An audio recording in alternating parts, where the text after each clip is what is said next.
Well, our thanks, as always, to Home Street Bank for their support of this podcast. If you're looking for a bank that has it all, great people, great service, great rates, this is the place for you. This is my lender of choice. It should be yours as well. Go to homestreetbank.com. It's your one-stop shop for all your banking needs, both business and personal. That's homestreetbank.com.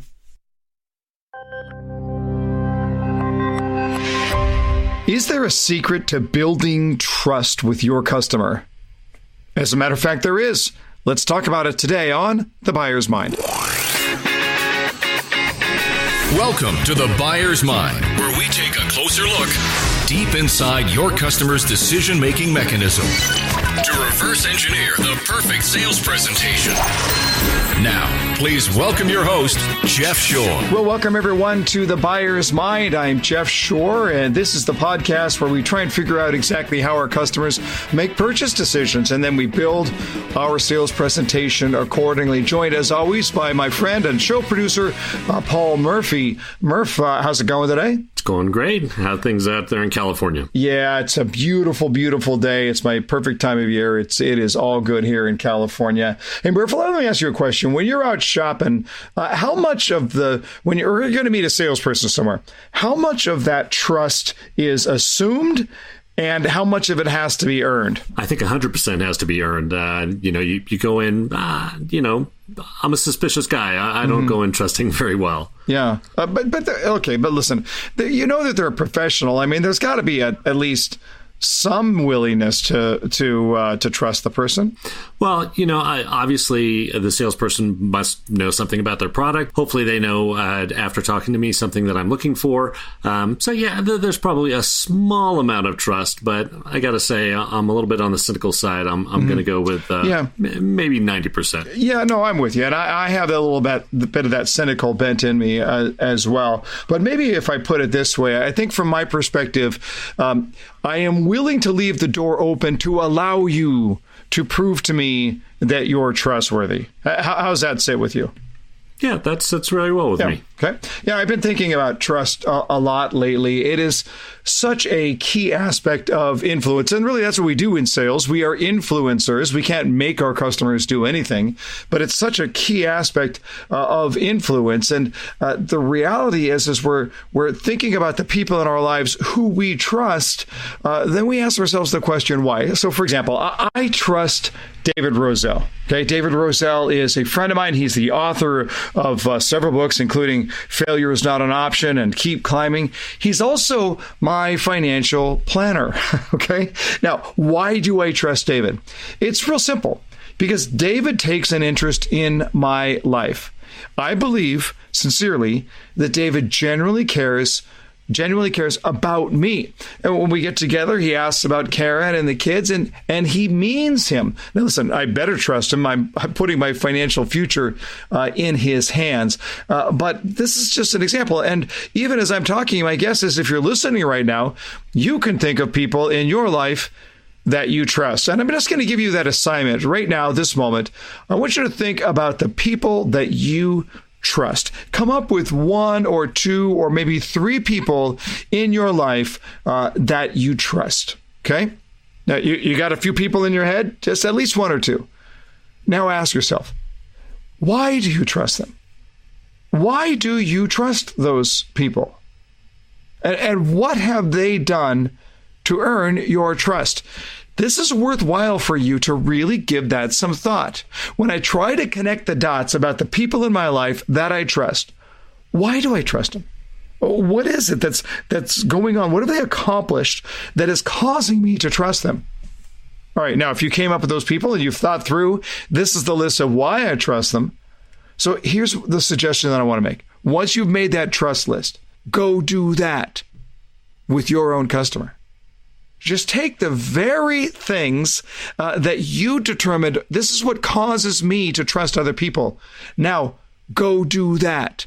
Think of it like the golden rule of trust. And you want to be trustworthy just like you put your trust in other people. Listen, we're not at all talking about a technique here. In fact, Jeffrey Gitomer, we had him on the podcast a short while back, says something very interesting. He says, your character holds the key to your trustworthiness. Your character holds the key to your trustworthiness. When we think about building trust, it's not so that I can be a better influencer, so that I can get somebody to buy, so that I can get paid, so that I can get my name on the list and grab a commission and buy a nicer car. That's not it. We're talking about your very character at stake. And the only way to do that is to sell the way you wish to be sold. So ask yourself the question, who in your life do you trust? Then ask yourself the question, why do I trust those people? And when you come up with your answer, go do that. Murph, I'm going to take it back to you here for just a moment. How is this sitting with you? Sitting very strong. That was good. I'm looking at it from the perspective of, frankly, I want to trust more people in my life. I really do. And I want people to trust me. So let's get into that today as we learn more about trust. Well, I'm thrilled to have on the show speaker, author, business development coach, Doug Fletcher. I'm holding right now in my hot little hands his great book, How Clients Buy. Really, really interesting. And we're going to get into that today from Big Sky Country, Bozeman, Montana. Please welcome Doug Fletcher. Doug, how you doing, sir? I am doing fantastic. Thank you for having me on your podcast. Yeah. Hey, let's have some fun. Your specialty is really interesting because you work in the professional services space. So what you really focus in on is how you sell yourself. That's kind of a different kind of product. So how different is the approach if you're selling yourself versus you're selling some sort of product?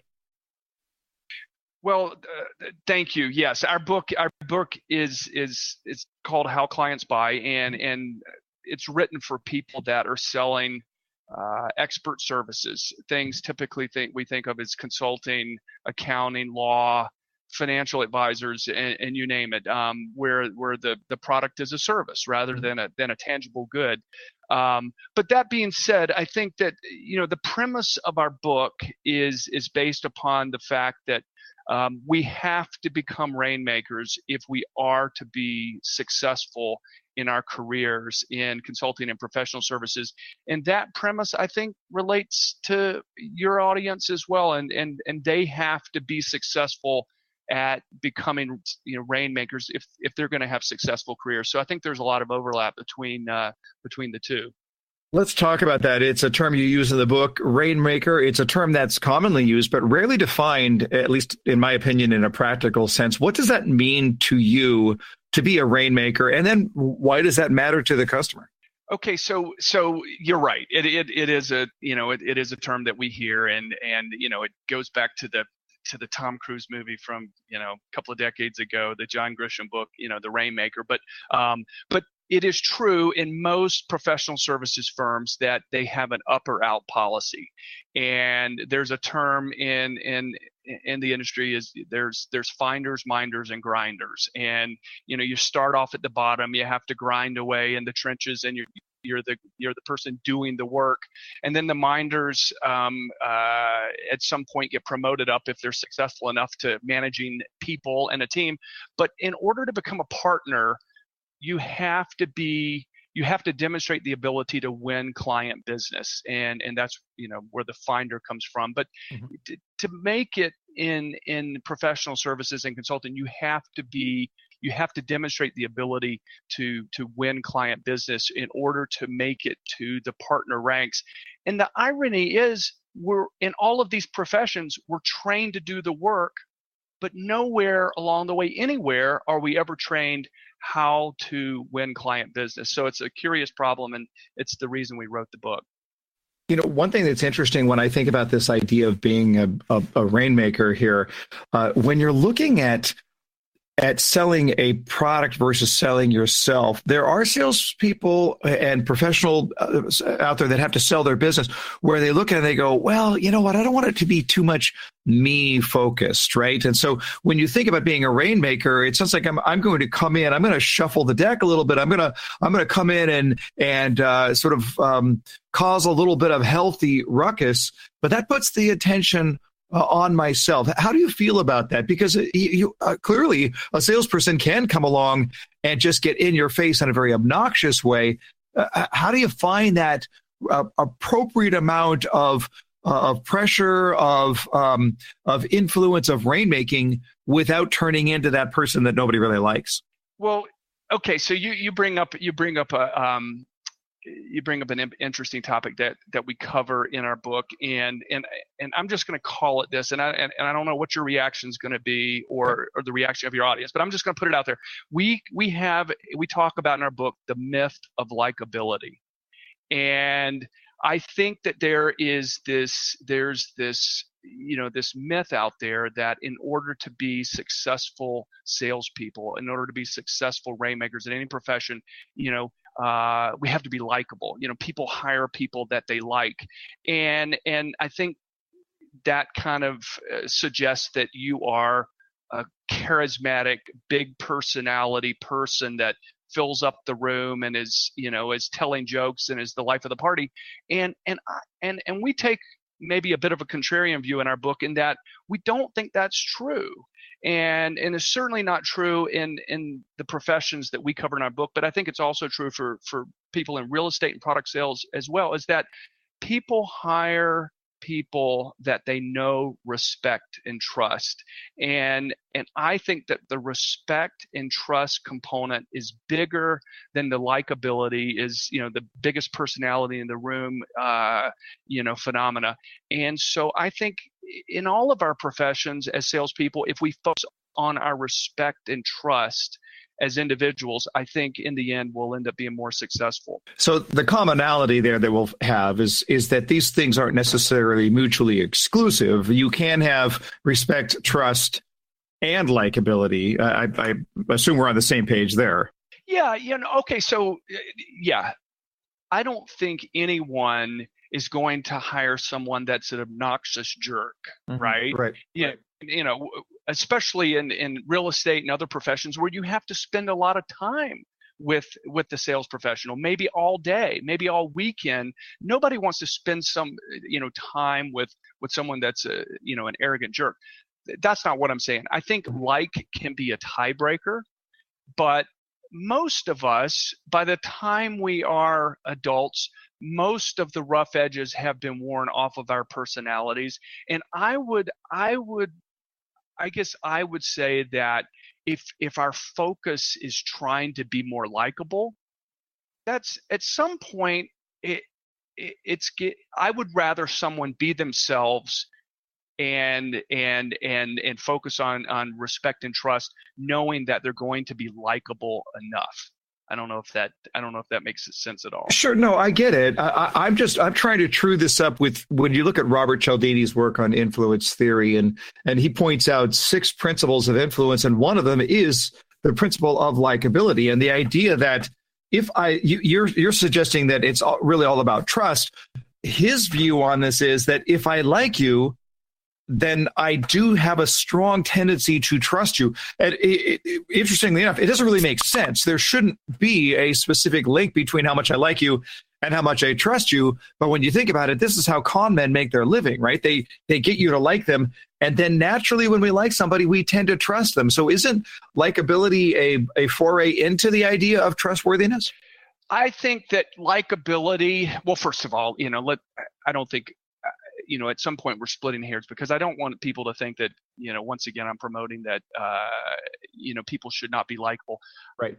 I think that we should be ourselves, and being our best self over time, having empathy for our customer will make us more likable. Mm-hmm. But likability can work for a transaction. But if you're trying to build a practice, a career that spans decades and get repeat business, sell a home to a person or a couple, 3 or 4 times over the span of a career, I think that likability is not as important as respect and trust. And at some point, I mean, we've got lots of friends. I mean, you've got hundreds of friends. No two have the same personality, and I wouldn't even define my friends on some spectrum of likability. You know what I'm saying? It's like they are who they are, and so One of the things that I hear you saying here, Doug, is that when likability becomes the goal, then perhaps we're trying so hard to be likable that we get a little bit out of focus, where we ought to be spending more time saying, what are the services that I'm providing here that would build trust, that would build respect. So it's not like we're trying to be unlikable, because I totally agree with you. The idea is like, I can be somebody who is very knowledgeable, very smart about what it is they do. But if I'm an obnoxious jerk, it doesn't matter. That business is going away.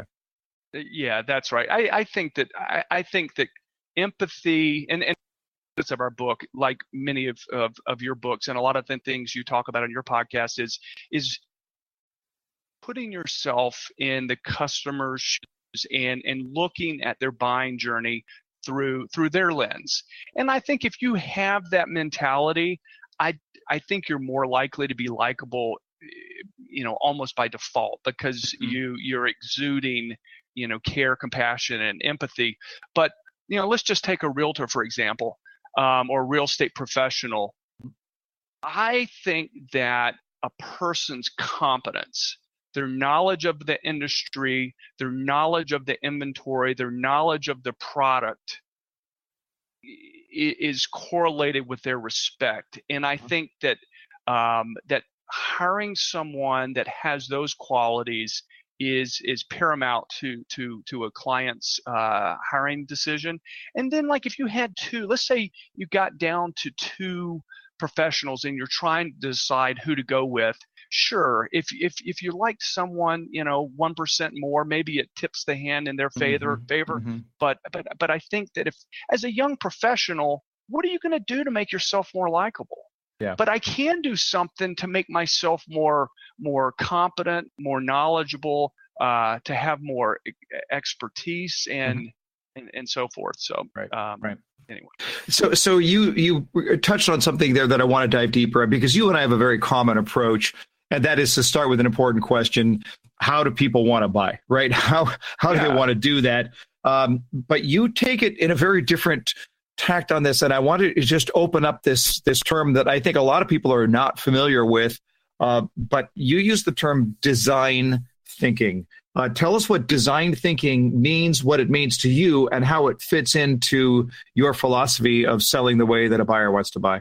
Yes. So design thinking right now is a very hot topic. And it began decades ago, and it started in the field of design for architects and product designers and artists of all types, and what's happened, it can largely be attributed to the success of Apple and Apple's elegantly simple products that started with the iPod and then evolved into the to the iPhone and so forth. But this whole idea of design thinking now has become popular in the business world.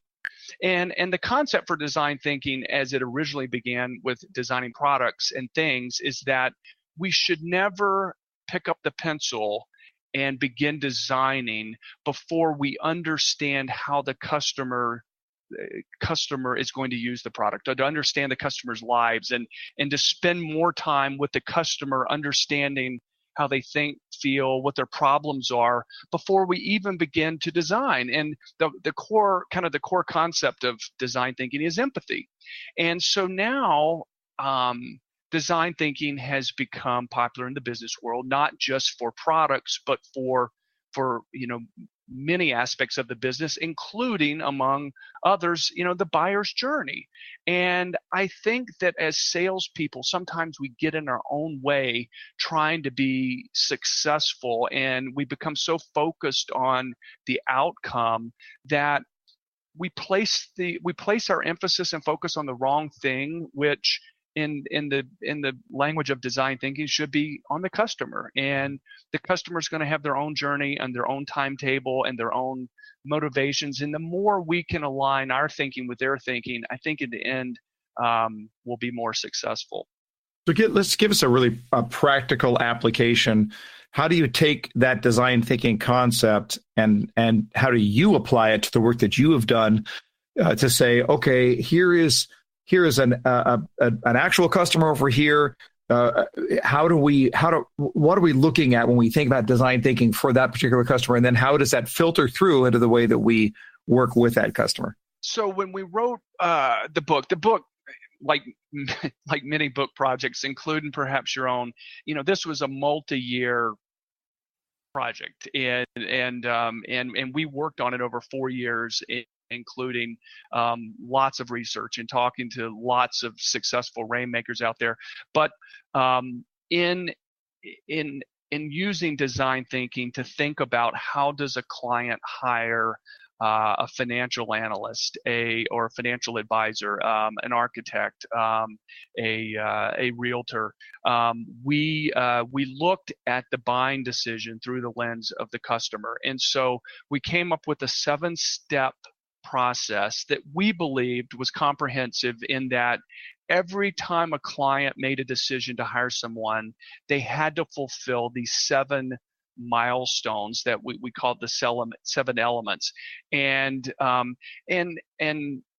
so the first, and maybe we don't have time in the context of this podcast to go through all 7 of them, but the first one is awareness. And so as a professional, if I'm trying to to win more business, the first thing is people have to be aware of you before they can hire you. So if you think about a realtor in a specific geographical market, what are you doing to build your own personal awareness? So there's awareness at the firm level, but there's also awareness at the individual level. And so that's the first thing that I would say in using design thinking to impact my business development efforts is, what steps, what things am I doing today, this week, this month, to build my awareness in the demographic audience that I'm trying to serve?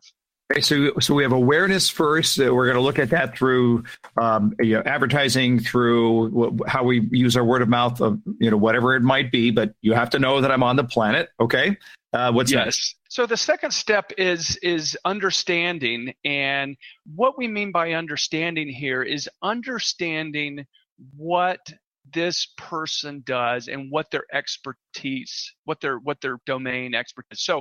So take real estate, for example. There's many different segments of a real estate market. You can segment it by geography. You can segment it by, commercial versus residential. You can segment it based upon, price and all these different things.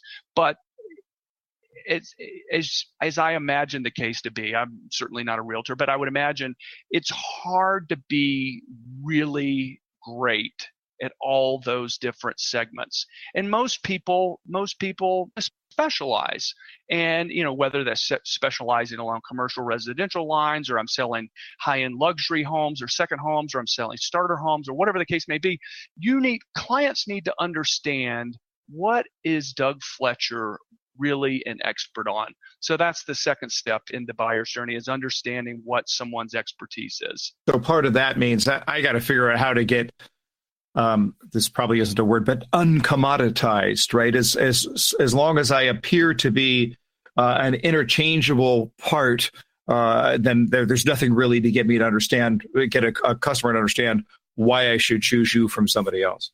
That's exactly right. I think for most young professionals, young salespeople, entering a profession, I think the hardest thing to wrap their mind around is what we call the paradox of focus, which is the more you specialize, the more successful you're going to be.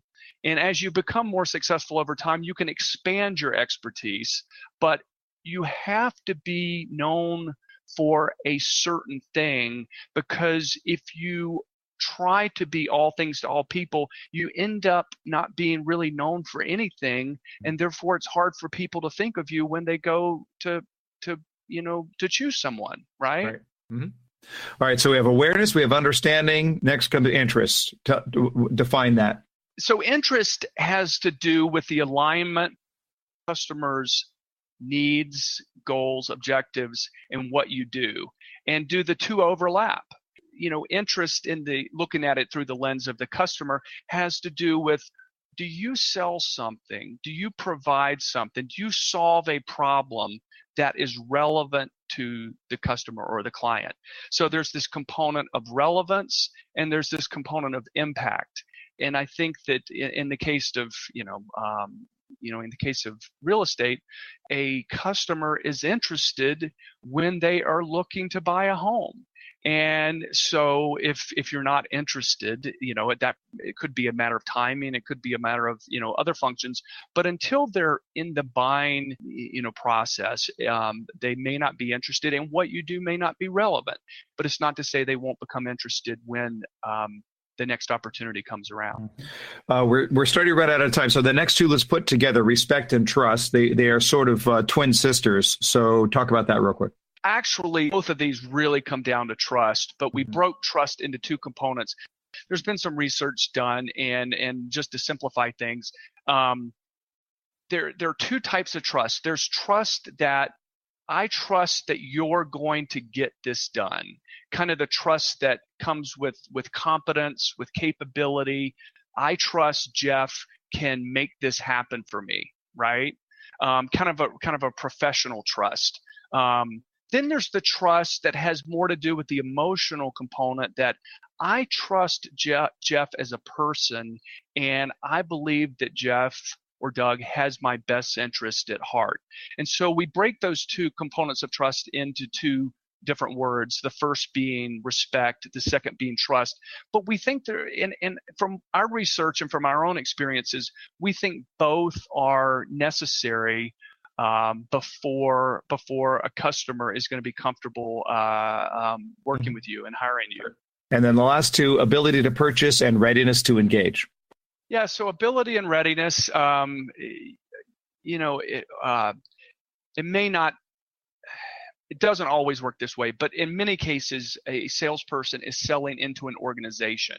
Mm-hmm. And when you're selling into an organization, whether it's B2B or consulting or something like that, it's just a much more complex and lengthy sales cycle, because now you don't have one decision maker, you may have five.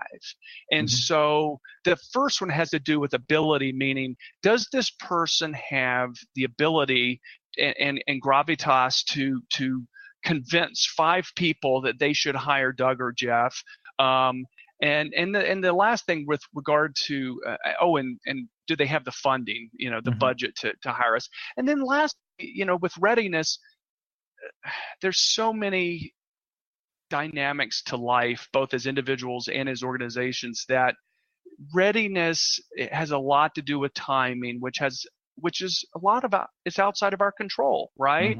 So I think as salespeople, we have to be empathetic to the readiness of the client or client's organization, to understand their needs and to be there when they're ready to buy, and to try to expedite something that is outside of our control, because then it starts to look manipulative, and in the end, it's not highly effective. Real quick here before we wrap it up, we're going to put you on the hot seat. We're just going to learn a little bit about Doug Fletcher. Very, very quick answers to quick questions. What was your very first job? Very first job, working on a farm in South Carolina, farm field laborer. When you were 10, what did you think you were going to be when you grew up? I wanted to be a Major League Baseball pitcher. Oh, I love it. Most beautiful place you've ever stood? Most beautiful place I've ever stood is on the shore of the North Island of New Zealand. A movie you've seen multiple times, but you would gladly watch again? Raising Arizona. And last question, your first celebrity crush? Ooh, Farrah Fawcett, Charlie's Angels. How could you go wrong there? I mean, okay. I'm dating myself a little bit, but you know exactly. For those of my demographic, you know where I'm coming from. There is a poster out there, yes. Last question then, where can people learn more? So thank you. We have a website for the book, howclientsbuy.net. I also have a personal website at fletcherandcompany.net. And I welcome all feedback and interaction with your audience. And thank you. Outstanding. And we'll put those in the show notes. The book is How Clients Buy. The author is Doug Fletcher, and just a great conversation. Doug, thanks for being on The Buyer's Mind. Thanks for having me on, Jeff. So, Murph, when we think about those 7 steps of the client's decision journey, right? Awareness, understanding, interest, respect, trust, ability to purchase, and then readiness to engage. One that really jumps out at me is the topic of respect and the idea that that customer has to have that level of respect in order to progress along their journey. And it's something that when somebody says it to you, you go, well, yeah, that makes perfect sense. But I don't think it's something we normally think about, right? Like, how much do I respect this person or this organization or this product in order to make the decision in the first place? Did that strike you the same way? Yeah, I think the problem with respect is that, first of all, somebody has to earn it. And then oftentimes they don't know if they've earned it because we don't often, as a customer, at least as a consumer, say that back or reflect that back until you get a little further down the line in terms of talking to somebody. Yeah, no, it's a valid point. It's not like there's a test to know as a salesperson whether or not that customer has developed an amount of respect for me, for my organization, for my product, for the value proposition, whatever it happens to be. And because we don't have that test, we're kind of left to kind of figure it out. Now, my guess is that salespeople with a high level of emotional intelligence really can sense that more than know that. Does that make sense? Yeah, well, and I think that's what it takes, is having that the EQ. Without the EQ, you're fighting in the dark to figure out where somebody's at. But yeah, if you've got the EQ, then you're going to at least know whether or not somebody's on board with you, right? Right. Absolutely. And if you're a sales professional listening in, I just got to tell you, it's a valid point. It really is, because when we think about that concept of respect, our customer owes us no respect when they walk through the door. Our customer has our customer's agenda, and people buy for their reasons, not your reason. And if we look at it from that side, that people are buying for their reasons and not for your reasons, then we can recognize we have work to do in order to build the respect, not just the respect for me as a sales professional, but the respect for the value, there's respect for the product. And there's some work to be done there along those lines, but that is a good goal. It's a good goal. If you're a salesperson right now and you're thinking, what do I take away from this? That's a great goal. How do I drive my presentation so that my customer carries a great deal of respect? Respect for me, respect for the company, respect for the product, respect for the value proposition. And if I can get to that level, I've put myself in a tremendous position to be able to serve their needs and, quite frankly, to get the sale apart from any of my competitors out there. The fact of the matter is your customer is on a journey, and that journey is potentially life-changing, right? So here's my question. Do you, as we heard from Doug Fletcher today, do you see the sale through your customer's eyes?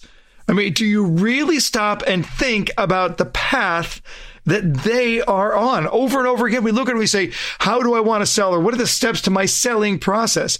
It doesn't matter what the steps to your selling process is if they're in conflict with the way that your buyer buys.